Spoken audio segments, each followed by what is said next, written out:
नमस्कार साथीहरू, नेपाल नागरिकता ऐन 2063 लाई संशोधन गरिएको थियो 2079 मा।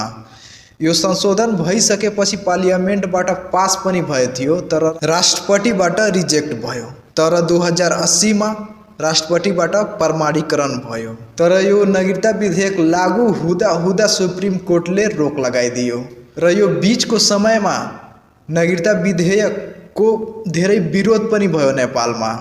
के यो नागरिकता विधेयक देशको खिलाफ छ? आज म यो भिडियोमा बताउन गइरहेको छैन। म त्यो संशोधनलाई पढेर तपाईहरुलाई सुनाउँछु। भिडियो लामो हुन सक्छ, तपाईहरुले राम्रोसँग हेर्नु होला र सुन्नु होला। म आफ्नोबाट एक शब्द पनि भन्दैन। तपाईहरु सायद यो पढ्नु भएन होला, सोशल मिडियाबाट या कुनै अन्य सामाजिक सञ्जालमा सुन्नुभयो होला यो देशको खिलाफ छ। तर साँच्चै के यो देशको खिलाफ छ? यो भिडियोमा तपाई आफै पत्ता लगाउनुहुन्छ जब म यो पढ्छु।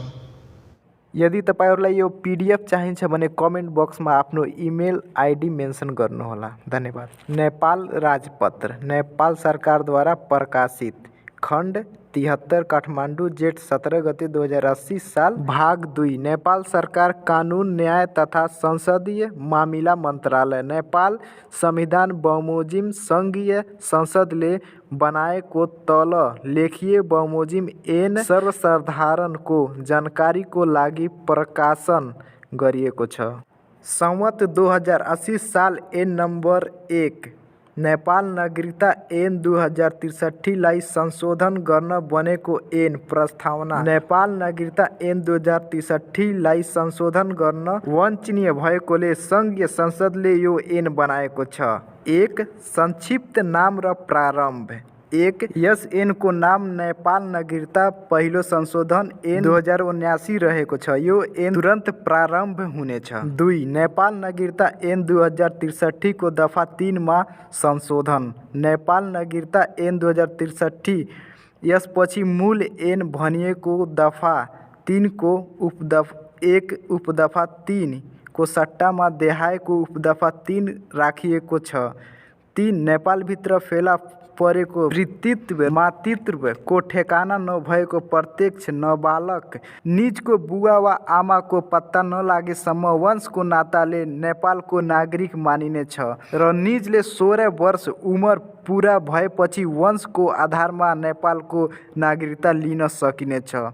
2 उपदफा 3 पछि देहाय उपदफा 4, 5, 6, 7 र 8 थपिएको छन्। 4 संवत 2072 साल असोज 3 गतेभन्दा अघि जन्मको आधारमा नेपालको नागरिकता प्राप्त गरेको नागरिकको सन्तानले बुवा र आमा दुवै नेपालको नागरिक रहेछन् भने निजको उमेर 16 वर्ष पुरा भएपछि वंशको आधारमा नेपालको नागरिकता प्राप्त गरिनेछ। 5 नेपालको नागरिक आमाबाट नेपालमा जन्म भई नेपालमै बसोबास गरेको र आमाको पहचान हुन नसकेको व्यक्तिले वंशको आधारमा नेपालको नागरिकता प्राप्त गर्नेछ। 6 उपदफा 2 मा जुनसुकै कुरा लेखिएको भए तापनि विदेशी नागरिकसँग विवाह गरेकी नेपाली महिला नागरिकबाट नेपालमा जन्मिएको व्यक्तिले नेपाली नागरिकता लिँदाका बखत निजको आमा र बुवाको दुवै नेपाली नागरिक रहेछन् भने नेपालमा जन्मिएको यस्तो व्यक्तिले वंशको आधारमा नेपालको नागरिकता प्राप्त गर्नेछ। 7 उपदफा 5 बमोजिम नागरिकता प्राप्त गरेको कुनै व्यक्तिको बुवा विदेशी रहेको ठहरेमा यस्तो व्यक्तिले वंशको आधारमा लिएको नागरिकता कायम रहने छैन र निजले बुवाको नागरिकताको आधारमा विदेशी मुलुकको नागरिकता प्राप्त नगरेको भनी तोकिएको बमोजिम स्वयं घोषणा गरी वंशको आधारमा प्राप्त गरेको नागरिकताको प्रमाणपत्र बुझाएमा अधिकृत नागरिकता प्राप्त हुनेछ। 8 उपदफा 3 बमोजिम नागरिकता प्राप्त गरेको व्यक्ति बुवा वा आमाको पत्ता लागेमा निजको प्राप्त को नागरिकता सम्बन्धमा देहाय बमोजिम गर्नुपर्नेछ। एसएन बमोजिम वंशको आधारमा नेपालको नागरिकता प्राप्त हुने भएमा सोही बमोजिमको विवरण अध्यावधिक गरी निजको नागरिकता कायम गर्ने। एसएन बमोजिम नेपालको अधिकृत नागरिकता प्राप्त हुने भएमा निजले वंशको आधारमा प्राप्त गरेको नागरिकता खिची निजलाई अधिकृत नागरिकता प्रदान गर्ने। 3 मूल ऐन को दफा 5 मा संशोधन। मूल ऐन को दफा 5 को 1 उपदफा 2 मा रहेको निजको नेपालमा जन्म भई भन्ने शब्दहरू झिकिएका छन्। खण्ड ग मा रहेको निस्सा भन्ने शब्दको सट्टा भनी निजले तोकियो बमोजिम गरेको स्वघोषणा भन्ने शब्दहरू राखिएका छन्। 4 मूल ऐन दफा 7 क थप मूल ऐन को दफा 7 पछि देहायको दफा 7 क थपिएको छ। 7 क गैर आवासीय नेपाली नागरिकता प्राप्त गर्न सकिने। 1 विदेशी मुलुकको नागरिकता प्राप्त गरी दक्षिण एसियाली क्षेत्र सहयोग सङ्गठनको सदस्य राष्ट्रबाहेकका देशमा बसोबास रहेको साबिकमा वंशको वा जन्मको आधारमा निज वा निजको बुवा वा आमा बाजे वा बजै नेपालको नागरिक रही पछि विदेशी मुलुकको नागरिकता प्राप्त गरेको व्यक्तिले आर्थिक सामाजिक तथा सांस्कृतिक आधारको उपभोग गर्न पाउने गरी गैर आवासीय नेपाली नागरिकता प्राप्त गर्न सक्नेछ। 2 उपदफा 1 बमोजिम गैर आवासीय नेपाली नागरिकता लिन चाहने व्यक्तिले देहाय कागजात सङ्कलन राखी तोकिएको अधिकारी समक्ष तोकिए बमोजिम निवेदन दिनुपर्नेछ। क निवेदन दिने व्यक्ति वा निजको बाबु वा आमा बाजे वा बजै साबिकमा नेपालको नागरिक रहेको प्रमाण। ख सम्बन्धित व्यक्तिले साबिकमा नेपालको नागरिकता लिएको भए सो नागरिकता त्याग गरेको प्रमाण। ग विदेशी मुलुकको नागरिकता भएको प्रमाण। घ दक्षिण एसियाली क्षेत्र सहयोग सङ्गठन सदस्य राष्ट्रबाहेकको देशमा बसोबासको प्रमाण। अङ्ग नेपालको संविधान र कानुनको परिपालना गर्ने प्रतिबद्धता पत्र। 3 साबिकमा नेपालको नागरिकता लिई नागरिकताको प्रमाणपत्र फिर्ता नबुझाएको व्यक्तिले गैर आवासीय नेपाली नागरिकताको लागि उपदफा 2 बमोजिम निवेदन दिँदा निजले पहिलो लिएको नेपाली नागरिकताको प्रमाणपत्र समेत पेश गर्नुपर्नेछ। 4 उपदफा 2 बमोजिम निवेदन प्राप्त भएपछि तोकिएको अधिकारीले आवश्यक सबुत प्रमाण बुझी निजलाई तोकियो बमोजिम गैर आवासीय नेपाली नागरिकता दिनेछ। 5 उपदफा 4 बमोजिम गैर आवासीय नेपाली नागरिकता प्राप्त गर्ने व्यक्तिलाई तोकियो बमोजिम शपथ गराउनु पर्नेछ। 6 यस दफा बमोजिम गैर आवासीय नेपाली नागरिकता प्राप्त गरेको व्यक्ति झुटो विवरण दिई त्यस्तो नागरिकता प्राप्त गरेमा वा निजले नेपालको स्वतन्त्रता सार्वभौमिकता भौगोलिक अखण्डता तथा राष्ट्रहित विपरीत कार्य गरेको ठहरेमा नेपाल सरकारले त्यस्तो व्यक्तिले प्राप्त गरेको गैर आवासीय नेपाली नागरिकता रद्द गर्नेछ। 5 मूल ऐन को दफा 8 मा संशोधन। मूल ऐन को दफा 8 को 1 उपदफा 1 को खण्ड क को प्रतिबद्धतात्मक वाक्यांश झिकिएको छ। उपदफा 1 को खण्ड क पछि देहाय खण्ड क थपिएको छ।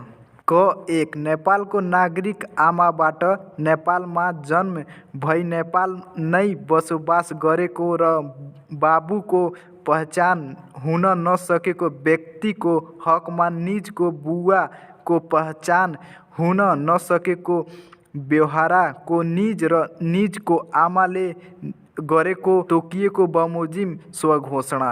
तर निवेदन दिँदाका बखत यस्तो व्यक्तिको आमाको मृत्यु भइसकेको वा होस ठेगाना नरहेको अवस्थामा सोको प्रमाणसहित निवेदनले गरेको स्वघोषणा सङ्कलन गर्नुपर्नेछ।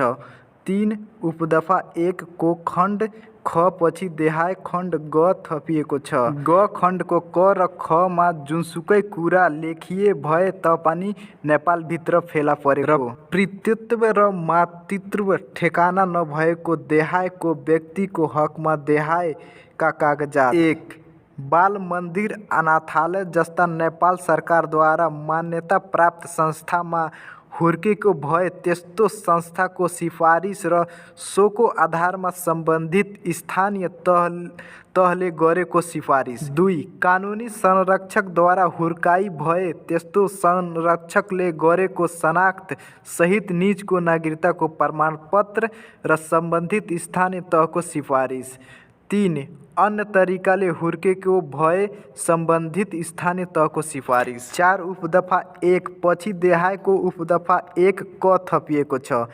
1 क उपदफा 1 को खण्ड क मा जुनसुकै कुरा लेखिएको भए तापनि दफा 3 को उपदफा 4 र 6 बमोजिम नागरिकताको प्रमाणपत्र लिन निवेदन दिँदा बाबु र आमाको दुवैको नेपाली नागरिकताको प्रमाणपत्रको प्रतिलिपि सङ्कलन गर्न पर्नेछ। 5 उपदफा 2 झिकिएको छ। 6 उपदफा 3 मा रहेको बाद 2 भन्ने शब्दहरू झिकिएका छन्।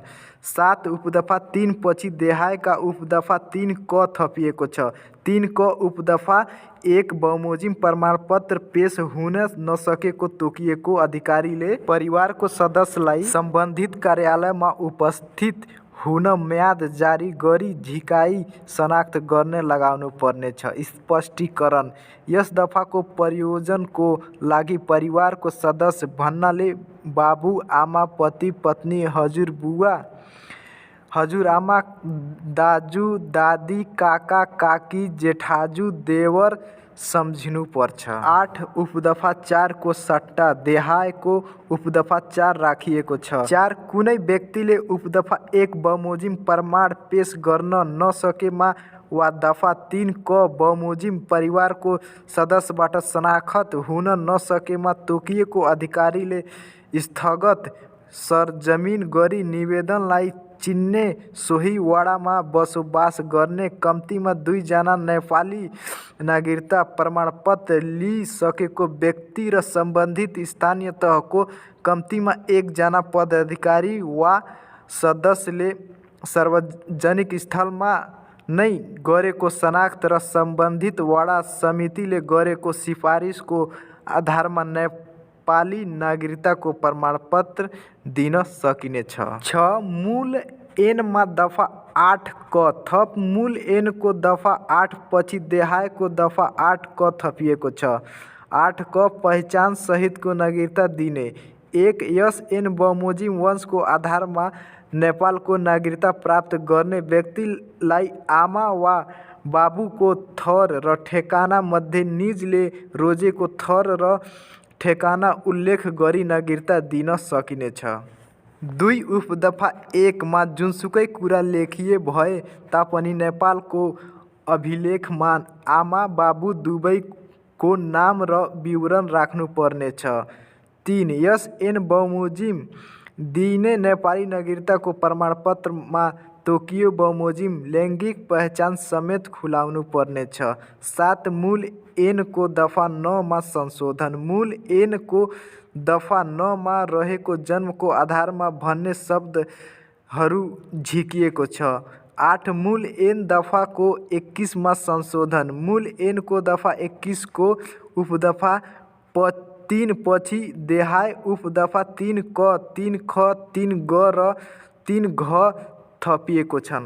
3 क कसैले दफा 3 को उपदफा 7 वा दफा 5 को उपदफा 3 को खण्ड ग बमोजिम गरेको स्वघोषणा झुटो ठहरेमा त्यस्तो झुटो स्वघोषणा गर्ने व्यक्तिलाई 6 महिनादेखि 1 वर्षसम्म कैद वा 50,000 रुपैयाँदेखि 1 लाख रुपैयाँसम्म जरिमाना वा दुवै सजाय हुनेछ।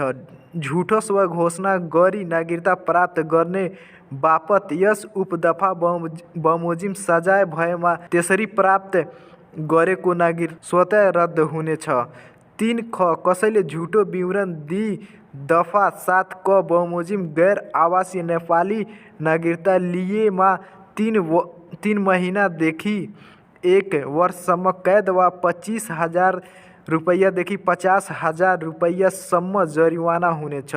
झुटो विवरण दिई गैर आवासीय नेपाली नागरिकता प्राप्त गरे बापत यस उपदफा बमोजिम सजाय भएमा त्यसरी प्राप्त गरेको गैर आवासीय नेपाली नागरिकता स्वतः रद्द हुनेछ। 3 ग कसैले दफा 8 को उपदफा 1 को खण्ड क बमोजिम गरेको स्वघोषणा झुटो ठहरेमा त्यसको झुटो स्वघोषणा गर्ने व्यक्तिलाई 1 वर्षदेखि 3 वर्ष कैद वा 1 लाख रुपैयाँदेखि 3 लाख रुपैयाँसम्म जरिवाना या दुवै सजाय हुनेछ। झुटो स्वघोषणा गरी नागरिकता प्राप्त गरे बापत यस उपदफा बमोजिम सजाय भएमा त्यसरी प्राप्त गरेको नागरिकता स्वतः रद्द हुनेछ। 3 घ कुनै व्यक्ति मानसिक कारण बेगर दफा 8 को उपदफा 3 क बमोजिम जारी गरिएको म्यादमा उपस्थित नभई 3 महिनासम्म कैद वा 10,000 रुपैयाँसम्म जुर्माना या दुवै सजाय हुनेछ। 9 खारेजी मूल ऐन को दफा 4 खारेज गरिएको छ। प्रमाणीकरण मिति 2080 2 महिना 17 गते।